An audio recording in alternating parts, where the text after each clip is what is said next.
Silver has done quite well in 2024, and most feel that we're going to see the same in 2025. We're going to talk about the bullish case for silver next year, but it's what's going to be happening in 2027 that I think is quite intriguing. We'll talk about it all in this video as we explore.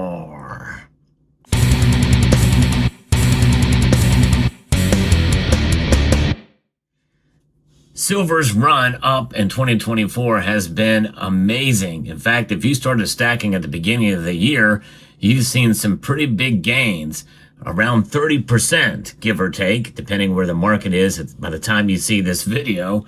But nonetheless, it is volatile, but it has performed very well in 2024. 2025 is mostly going to be a very positive year for silver, most analysts feel, and I agree with that sentiment. We're going to get into some of the reasons why in this video. Let's talk a little bit first about where things are with the market. The fundamental case is improving for silver rather than weakening. And especially when we think about silver as compared to gold, well, that is probably the biggest bullish case for silver. However, we can't use that completely and wholly as an argument for silver's performance because silver is really distinguished itself separately from gold, especially in the last decade or so. There is about 10 times more silver than gold in the earth, between 8 and 10, and there's about 8 times above ground than gold. And now it trades at around 80 to 1 between gold and silver. Its role as in monetary history is something that I've talked about a lot on this channel. It's once comprised of up to about 50% of Chinese and Indian reserves, with significant holdings in the United States and Germany through the mid-1800s, essentially as a reserve asset. From William Jennings Bryant's Cross of Gold speech to the Chinese reserves pre-Opium Wars, through the White Lotus and Taiping rebellions, silver was central to the global monetary system, but not so much these days.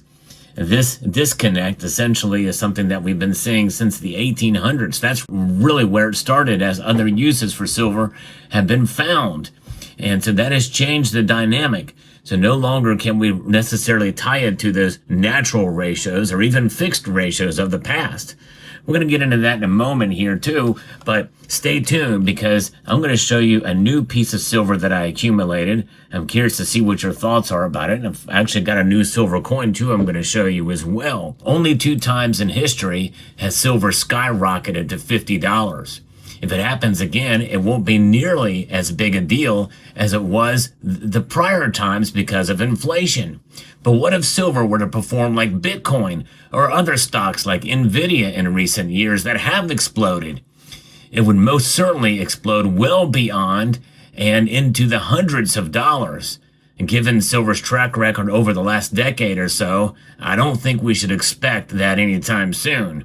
However, demand for silver is rising. That is indisputable now. And mining output is not. At least not until 2027. I want to introduce you to Vizsla Silver with the New York Stock Exchange ticker symbol VZLA, who is sponsoring this video. They are on a fast track to start mining silver out of a site in Mexico in 2027. To begin extraction within 2 years is almost unheard of. It has attracted the attention of many analysts with a strong buy recommendation. Wall Street titan Franklin Templeton, Sprott Incorporated, and Eric Sprott himself are the largest shareholders. And that tells you something about a company when you have so much intrigue and when you have folks that are well known in the industry paying attention to a company like this. And what's amazing about Vizsla Silver is that compared to its peers, it has only a $9.40 for all-in sustaining cost per ounce, compared to the others at $17.56 at its flagship asset, Panuco. And I'm going to talk about Panuco here in a moment, but think about that for a moment, folks. I did a video not too long ago about the all-in sustaining cost for silver, and it varies dramatically because the conditions at each site is different. And each process to be able to get an ounce of silver out of the ground, it's a lot of work. And by the way, you're not finding any silver nuggets out there just resting there for you to pick up. It's got to be processed from deep in the ground. And that's what makes silver, in a sense, so special. And even so, you're not seeing as much of that with gold these days either, but people can still find nuggets of gold. But silver is special in that way. And so when you're thinking about an actual silver mine, like what we're talking about here with Vizsla Silver in Mexico, I think that is quite intriguing. Mexico is essentially the one of the largest producing nations of silver out there. Panuco is an amazing project with a huge potential. They estimate that the site can produce 15.2 million ounces of silver equivalent per year. Now, if you don't really have an understanding or grasp of what those numbers mean, essentially this designates that the Panuco site as the largest undeveloped mine on Earth. Vizsla Silver has established a clear and methodical path towards production at Panuco, backed by a strong financial position with over $90 million in cash and no debt.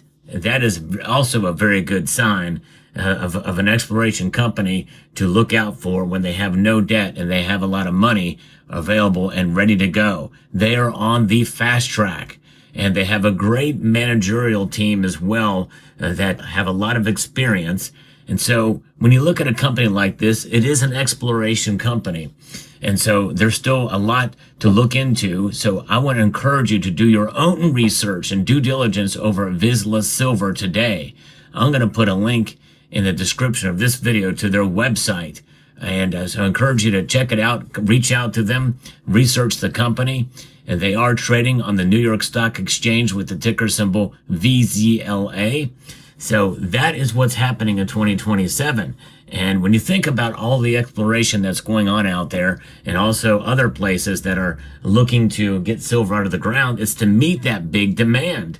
And especially with mining pretty much stagnant at this point in time, organizations like Vizsla Silver are becoming more intriguing and exciting to see. What is going on as far as silver, and why is it really separating more at that high ratio between gold? Well, it's largely due to that the number of uses and the complexity of the silver market. Now, this is why, $50 silver is so far out of reach for us for quite some time. I'm certainly not going to be making that call in 2025 for $50 silver. However, I do think we could possibly see it climb up. I'm going to give my official prediction later, but I'm talking in the higher area of the 30s, maybe even into the 40s. We'll see when I get there and actually make my decision. But silver becomes less monetary. Central banks stopped holding it as reserves. In fact, even Russia has accumulated silver in a strategic stockpile, but we don't think that they've actually put it as far as their official reserves. But this is something that you have to consider. There's over 10,000 uses for silver out there.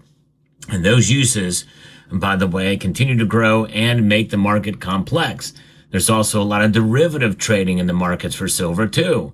And many people feel that is part of what has suppressed the price of silver over the years. And that very well could be some of the case. High frequency trades and all hours of the night, dumping a lot of contracts out there. Premiums and exchange for physical is something that is also going on in the market today that bode well for essentially a higher silver price in 2025. But it's really about mining silver too to meet that demand. And if mining picks up and the mining sector and does well, such as Vizsla Silver and others, well, we're talking about good times for silver all around for everybody involved. And that's why it's good to hold the physical like what you see here before you. Let me show you some silver that I bought. I got a silver coin here. This is the Britannia and Liberty silver coin by the Royal Mint this time. And that is the side that shows up. This is the right side up here for it in Britain, with King Charles here on the obverse of the piece. A limited mintage of 250,000.